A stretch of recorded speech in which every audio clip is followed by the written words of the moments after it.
John Stuart Mill ने शासन प्रणाली या प्रतिनिधि शासन प्रणाली के बारे में अपने क्या विचार दिए। कल हमने इसके बारे में अध्ययन कर लिया। अब उसने जो विचार दिए उसमें अनेक विद्वानों ने कुछ कमियां निकाली। जो उसने विचार दिए उस समय की परिस्थितियां, लंदन में या ब्रिटेन में उस समय की परिस्थितियों के हिसाब से विचार दिए। अब जो प्रतिनिधि शासन प्रणाली है क्या वो वर्तमान समय में लागू हो सकती है, इस हिसाब से हम देखेंगे। तो इसकी आलोचना या कमियां क्या क्या रह गई है। जो प्रतिनिधि शासन प्रणाली है, जॉन स्टुअर्ट मिल की जो प्रतिनिधि शासन प्रणाली है उसकी कमियां या आलोचना। पहले अगर हमको उसने जॉन स्टुअर्ट मिल ने जो विचार दिए थे अगर उसके बारे में हमको थोड़ी बहुत जानकारी है या उसका अध्ययन किया है, जो मेरी लास्ट क्लास है उसको ध्यान से सुना है या पढ़ा है, तो उससे क्या हो जाएगा, इसकी आलोचना करने में हमें ज़्यादा आसानी होगी। इसको इतनी कठिनाई से याद करने, इतना दिमाग में लोड लेने की जरूरत नहीं है, इसको आसानी से याद हो जाएगा। तो है John Stuart Mill. John Stuart Mill इसने जो प्रतिनिधि शासन प्रणाली है, जो प्रतिनिधि शासन प्रणाली है इसके बारे में जो विचार दिए थे, हम आज इसकी आलोचना पढ़ेंगे कि इसने इसकी कौन कौन से विद्वानों ने किस प्रकार आलोचना की। तो जॉन स्टुअर्ट मिल, J.S. मिल क्या ये कहता है कि जो मतदाता होते हैं उनकी अगर हम योग्यता की बात करें, जो वोट देने वाले होते हैं, हम पहले आलोचना की बात करें, जो वोट देने वाले होते हैं अगर हम उनकी योग्यता की बात करें तो ये क्या, ये भारत और जो जनसंख्या से ज़्यादा है, जैसे भारत हुआ, चीन हुआ, अमेरिका हुआ, कनाडा हुआ, जिन देशों में जनसंख्या ज़्यादा है उनमें ये लागू नहीं किया जा सकता।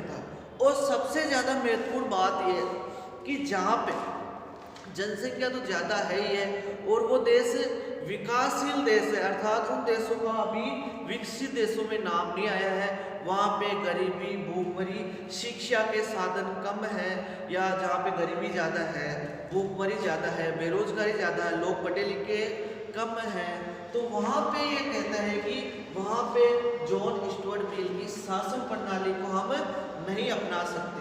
जैसे हम बात करें मतदाता की योग्यता, जॉन स्टुअर्ट मिल ने मतदाता की योग्यता की बात की है। क्या कहा है, जॉन स्टुअर्ट मिल कहता है कि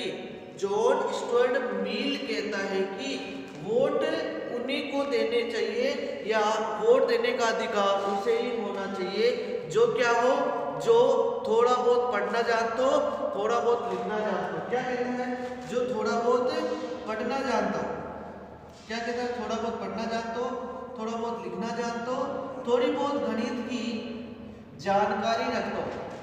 इनके साथ क्या कहता है कि उसको उस देश की भूगोल, उस देश का भूगोल, इतिहास और राजनीति इनके बारे में भी जानकारी होनी चाहिए। क्या कहता है, जॉन स्टुअर्ट मिल कहता है मतदाताओं की योग्यता पढ़ना, लिखना, गणित ये तो आना ही चाहिए, ये बेसिक चीज तो आनी चाहिए। उसके अलावा जिस देश का वो नागरिक है उसका भूगोल, इतिहास और राजनीति इनके बारे में थोड़ी बहुत जानकारी होनी चाहिए।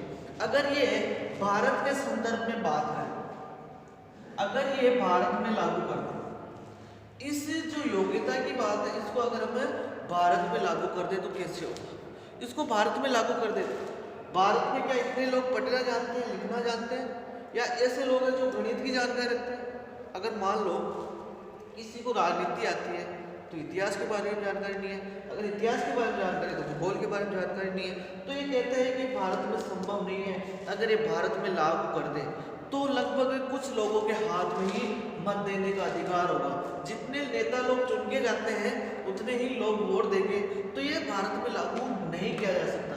तो प्रतिनिधि शासन प्रणाली की सबसे पहली ये कमी है, ये आलोचना है, ऐसी प्रणाली को भारत जैसे विशाल देश में इसको लागू नहीं किया जा सकता है। क्योंकि भारत में सभी लोग पढ़ना लिखना या गणित की जानकारी नहीं रखते, नहीं भूगोल, इतिहास, राजनीति के बारे में जानकारी है। तो इसके हिसाब से हम कह सकते हैं कि भारत में जो मतदाताओं की योग्यता की बात करता है जॉन स्टुअर्ट मिल, वो भारत में लागू नहीं किया जा सकता। क्या नहीं किया जा सकता? वो भारत में लागू नहीं किया जा सकता। और जॉन स्टुअर्ट मिल शिक्षा, जो शिक्षा है उसकी योग्यता की बात करता है। किसकी? शिक्षा की। कहता है कि जो अनुभवी व्यक्ति है, क्या कहता है? शिक्षा की बात करता है। जिसके पास जो लोग शिक्षित है उन्हें वोट देने का अधिकार ज्यादा होना चाहिए। क्या कहता है? जो लोग शिक्षित है, क्या है? जो लोग शिक्षित है उन्हें वोट देने का अधिकार ये क्या करता है? ज्यादा देता है। किसके? अनपढ़ लोगों से। अनपढ़ लोगों को, जो अनपढ़ लोग हैं उनसे ये शिक्षा की बात ज्यादा करता है कि जो शिक्षित लोग हैं, जो अनपढ़ लोग हैं, अनपढ़ व्यक्ति है, ये क्या है? इनको वोट देने का अधिकार नहीं होना चाहिए, या होना चाहिए तो इनके वोट की कीमत 1 होनी चाहिए। जो शिक्षित व्यक्ति है इनकी वोट की कीमत 4 या 5 होनी चाहिए। तो ये शिक्षित व्यक्ति को ज़्यादा महत्वपूर्ण देता है। लेकिन वर्तमान समय में बात करें, जो हमारी शिक्षा प्रणाली है, जो अभी वर्तमान की जो शिक्षा प्रणाली है, वो व्यक्ति को शिक्षित तो कर देती है लेकिन व्यवहारिक ज्ञान नहीं दे पाती। किताबी ज्ञान तो दे देगी। अभी जो भारत की शिक्षा प्रणाली है वो क्या कर देगी? वो किताबी ज्ञान तो दे देगी, लेकिन ये क्या करेगी? वो ये करेगी कि लोगों को क्या करेगी? लोगों को व्यवहारिक ज्ञान नहीं दे पाएगी। तो क्या कहते हैं? व्यक्ति को क्या, जॉन स्टुअर्ट मिल लोगों को, जो ज़्यादा शिक्षित है, पढ़े लिखे लोग हैं, उनको वोट का अधिकार ज़्यादा देता है, जो अनपढ़ लोग हैं उनको कम देता है।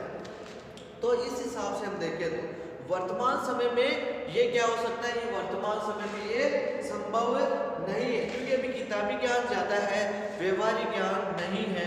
लोग सिर्फ किताबों में खोए। अगर उनको बाहर समाज के अंदर देखें तो उनको व्यवहारिक ज्ञान उनको कमी है। तो इस हिसाब से जॉन स्टुअर्ट मिल ये कथन भी आलोचना का है, क्योंकि अभी वर्तमान समय में ये देखें तो कुछ लोग पढ़े लिखे कम है, लेकिन उनके पास इतना ज्ञान है पढ़े लिखे लोगों से भी ज़्यादा।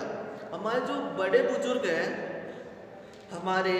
बड़े बुजुर्ग हैं, उनसे कभी पूछ लेना, उनकी जो ज्ञान जो शक्ति है वो हमारे से बहुत कम है। हमारे जो बड़े बुजुर्ग हैं, घर में बड़े सदस्य हैं, वो पढ़े लिखे कम है, लेकिन उनकी जो व्यवहारिक ज्ञान है वो ज़्यादा है। तो इस हिसाब से हम कह सकते हैं कि ये एक आलोचना का पॉइंट रह गया। उसके बाद में और भी बातें जॉन स्टुअर्ट मिल बताता है, जिसकी हमें आलोचना या कमियां निकालेंगे। अलग अलग विद्वानों ने इसकी बहुत सारी कमियां निकाली है। जैसे जॉन स्टुअर्ट मिल कहता है कि जो आनुपातिक प्रतिनिधि प्रणाली है, क्या है? आनुपातिक जो प्रतिनिधि प्रणाली, जॉन स्टुअर्ट मिल कहता है कि जो आनुपातिक प्रतिनिधि प्रणाली है उसके आधार पे जनता अपने प्रतिनिधि चुने। क्या? आनुपातिक प्रतिनिधि के हिसाब से जनता प्रतिनिधि चुने। अगर ये आनुपातिक प्रतिनिधि प्रणाली के हिसाब से देखें तो इससे क्या होगा? इससे छोटे छोटे राजनीतिक दल बन जाएंगे। क्या बन जाएंगे? छोटे छोटे राजनीतिक दल बन जाएंगे। इससे क्या बन जाएंगे? छोटे छोटे राजनीतिक दल बन जाएंगे। इससे क्या बन जाएंगे? आनुपातिक प्रतिनिधि प्रणाली से छोटे छोटे राजनीतिक दल बन जाएंगे, क्योंकि जो आनुपातिक प्रतिनिधि प्रणाली है वो अल्पसंख्यकों के लिए, किसके लिए? अल्पसंख्यकों के लिए ज़्यादा महत्वपूर्ण है। जो लोग अल्पसंख्यक हैं उनके लिए प्रणाली अपनाई जाती है। तो भारत जैसे देश में अल्पसंख्यक बहुत सारे हैं, मुस्लिम है, बौद्ध है, जैन है, पारसी है, बहुत सारे आंग्ल भारतीय हैं।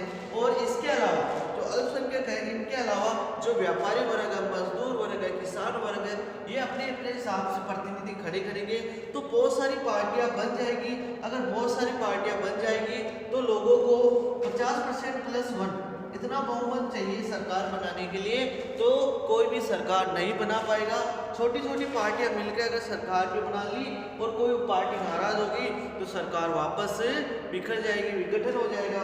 तो इस हिसाब से कह सकते हैं कि पूरे देश में आनुपातिक प्रतिनिधि प्रणाली नहीं अपनाई जा सकती। इससे क्या होगा, इससे जो राजनीतिक वातावरण है वो खराब होगा, वो दूषित होगा। इसके बाद में जॉन स्टुअर्ट मिल किसकी बात करता है, खुली मतदान प्रणाली। किसकी? खुली मतदान प्रणाली की भी ये बात करता है। लोगों को वोट देने का अधिकार खुला होना चाहिए, व्यक्ति अपने हिसाब से किसी पे भी वोट दे सके। जैसे अगर संसद की बात करें, भारत की संसद की बात करें, अगर वहाँ पे खुली मतदान प्रणाली अपना ले, भारत की संसद प्रणाली की बात करें, वहाँ पे खुली मतदान प्रणाली अपना ले और किसी बिल पारित हो, अगर मान लो कोई बिल पारित हो, तो क्या होगा, सभी लोग हाथ खड़ा करेंगे कि हम इसका समर्थन करते हैं। अगर बिल पारित नहीं करना हो, अगर सरकार बनानी हो तब भी संसद में हाथ खड़ा करना पड़ता है कि हम आपके साथ हैं। तो इसमें क्या होगा, इस खुली मतदान प्रणाली में तो ये राजनीतिक दल होंगे, ये खुले हिसाब से अपने लालच के हिसाब से दूसरी पार्टी में चले जाएंगे, लोगों को पता चल जाएगा ये इसका समर्थन करते हैं। किसका? ये व्यक्ति इस पार्टी का समर्थन करता है, ये निर्दलीय व्यक्ति इस पार्टी का समर्थन करता है, ये छोटी छोटी पार्टियों के लोग इस बड़ी पार्टी का या अन्य पार्टी का समर्थन करता है। तो जो बड़े लोग होते हैं ये क्या करेंगे, उन लोगों को खरीद लेंगे, उनको लोभ लालच देके अपनी पार्टी में मिला लेंगे। तो कुछ समय तक तो ये चलेगी, तो फिर बाद में क्या होगा, वो लोभ या लालच में आके दूसरी पार्टी में चले जाएंगे। तो इससे क्या होगा, इससे ये खुली मतदान प्रणाली सही नहीं है। क्या सही नहीं है? ये खुली मतदान प्रणाली ये सही नहीं है। इससे क्या होगा, इससे राजनीतिक वातावरण खराब हो सकता है। इससे जो विरोध ये है, जो सत्ता वाले हैं विरोधी पार्टियों का क्या करेंगे, अनादर करेंगे। इस प्रकार इसे खुली मतदान प्रणाली सही नहीं है। इसके बाद में ये कहता है कि मतों की, जॉन स्टुअर्ट मिल कहता है कि मतों की गणना के साथ साथ मतों का बहुमत भी होना चाहिए। क्या होना चाहिए? मतों की गणना के साथ मतों का वजन भी होना चाहिए। जो मत है उसकी गणना के साथ क्या होना चाहिए, वजन भी होना चाहिए।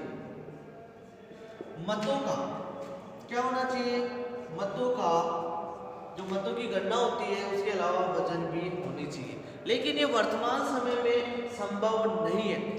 मतों का वजन वही हो सकता है अगर जो मतदाता होते हैं, क्या मतदाता होते हैं वो नैतिक दृष्टि से अच्छे हो, उनके नैतिक कर्म अच्छे हो। तो वर्तमान समय में मतदाता ही ऐसे हैं जो सरकार चुनती है।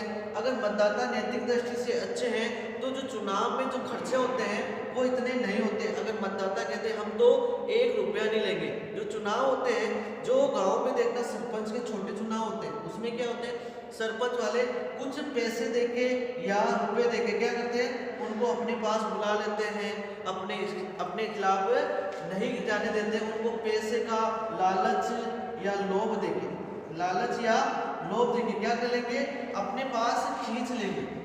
मतदाता क्या करते हैं, पहले पैसे या लालच ही मतदाता को क्या करते हैं, ये पैसे या लालच लोभ देके अपने पास खींच लेते हैं। तो मतदाता की जो नैतिकता है वो खराब हो जाती है।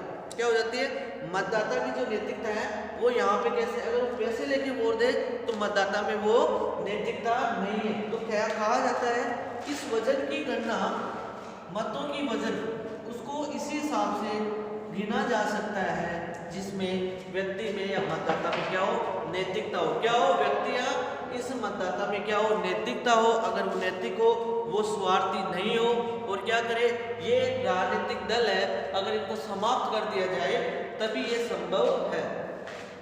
अगर राजनीतिक दल होगा तो ये जो मत है इनको वजन के हिसाब से नहीं गिना जा सकता है। इनको क्या करना पड़ेगा, मतदाता को नैतिक दृष्टि से अच्छा बनना पड़ेगा। ये कहाँ संभव है, जहाँ पे मतदाता नैतिक दृष्टि से अच्छे हो, स्वार्थी नहीं हो, क्या नहीं हो, स्वार्थी नहीं हो, और जहाँ पे राजनीतिक दल नहीं हो, जहाँ पे राजनीतिक दल नहीं हो, पार्टियां नहीं हो, पॉलिटिकल पार्टियां नहीं हो, वही ये मतों का वजन संभव है, बाकी जगह ये संभव नहीं है। तो ये चीज भी अपन को ध्यान में होनी चाहिए कि जॉन स्टुअर्ट मिल क्या बात करता है, ये मतों की गणना के साथ मतों का वजन भी याद करता है। तो ये कहाँ संभव है, जहाँ पे नैतिकता हो, मतदाता के पास नैतिकता हो, वो स्वार्थी न होके बिना अपराध के हिसाब से वोट दो और राजनीतिक दल नहीं हो, इसके हिसाब से ये बात करता है। इसके बाद में और क्या क्या बातें करता है, इसके बाद में ये कहता है कि जो संसद होती है वो किसका विषय है, वाद विवाद का विषय। संसद किसका विषय है, संसद वाद विवाद का विषय। संसद क्या है, वाद विवाद का विषय है। तो जॉन स्टुअर्ट मिल ने संसद को क्या माना, वाद विवाद का विषय या वाद विवाद की समिति माना। तो संसद को हम केवल वाद विवाद के हिसाब से नहीं समझ सकते, संसद को हम केवल वाद विवाद के हिसाब से नहीं समझ सकते, वाद विवाद के हिसाब से संसद को नहीं समझ सकते। संसद में और भी कार्य होते हैं, हमेशा लड़ाई झगड़ा नहीं होते हैं, एक दूसरे के ऊपर वाद या विवाद नहीं होते हैं, और भी बहुत सारी चीजें होती है। इसके अलावा जॉन स्टुअर्ट मिल क्या करता है, ये लोकतांत्रिक देशों में किसकी बात करता है, असमानता की बात करता है। क्या बात करता है, लोकतांत्रिक देशों में असमानता की बात करता है। ये पॉइंट इंपोर्टेंट है, यहाँ से क्वेश्चन ज्यादा बनते हैं, प्रतिनिधि शासन प्रणाली की आलोचना, यहाँ से क्वेश्चन ज्यादा बनते हैं। ये असमानता की बात क्यों करते हैं, अभी वर्तमान समय में अधिकतर देशों में लोकतंत्र है। जो लोकतांत्रिक देश है उसमें क्या है, उसमें जो असमानता की बात होता है वो कैसे करता है, ये जो शिक्षित लोग और पैसे वाले लोग, जो शिक्षित लोग हैं और पैसे वाले लोग हैं, इनको क्या करता है, इनको ये वोट देने का अधिकार अधिक देता है। क्या देता है, वोट देने का अधिकार अधिक देता है। जबकि जो गरीब लोग हैं, अशिक्षित लोग हैं, उनको क्या करता है, गरीब लोग, अशिक्षित लोग, मूर्ख लोग, इनको क्या करता है, इनको वोट देने की बात नहीं करता है कि इनको वोट देने का अधिकार नहीं होना चाहिए तो सबसे कम होना चाहिए।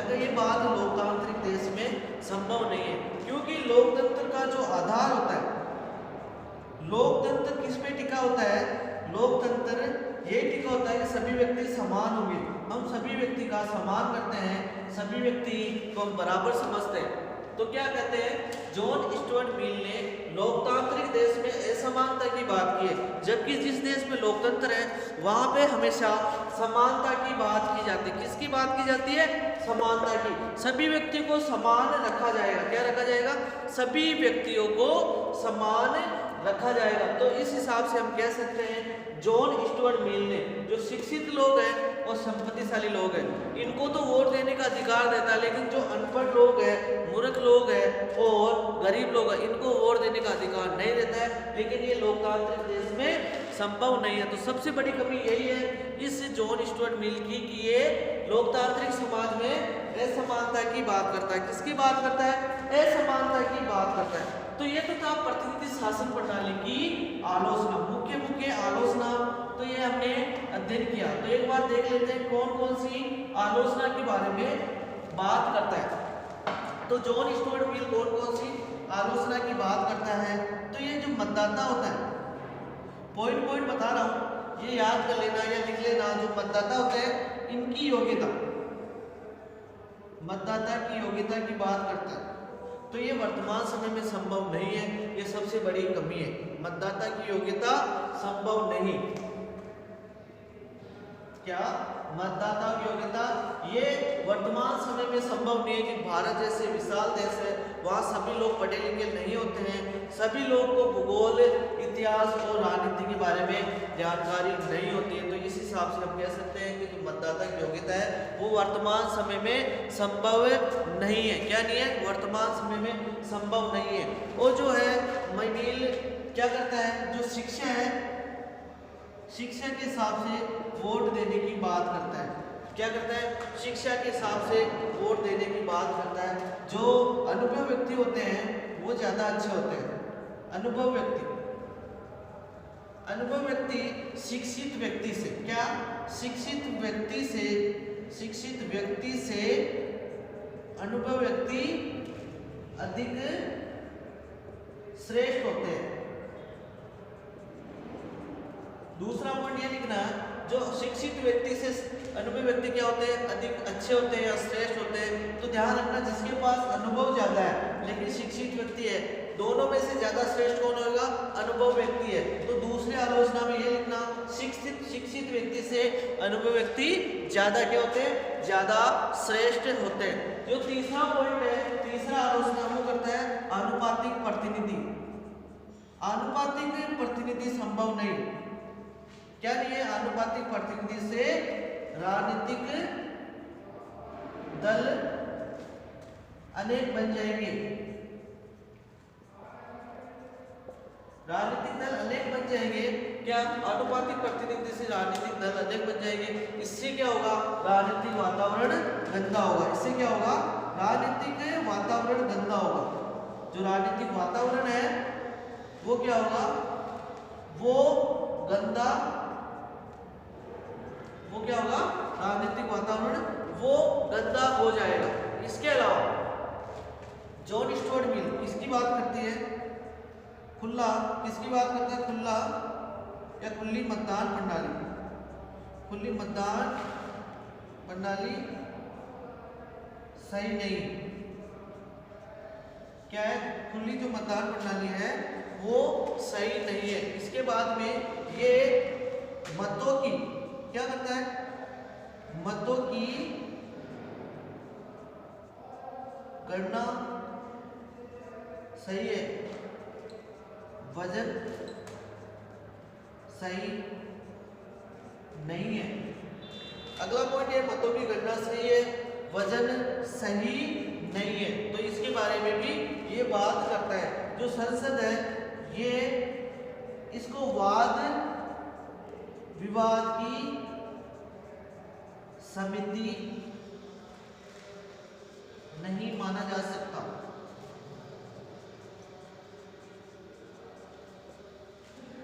और अंतिम पॉइंट यह है कि लोकतांत्रिक देश में असमानता की बात करता है। किसकी, जो लोकतांत्रिक देश है वहां पे किसकी बात करता है, लोकतांत्रिक देश में असमानता।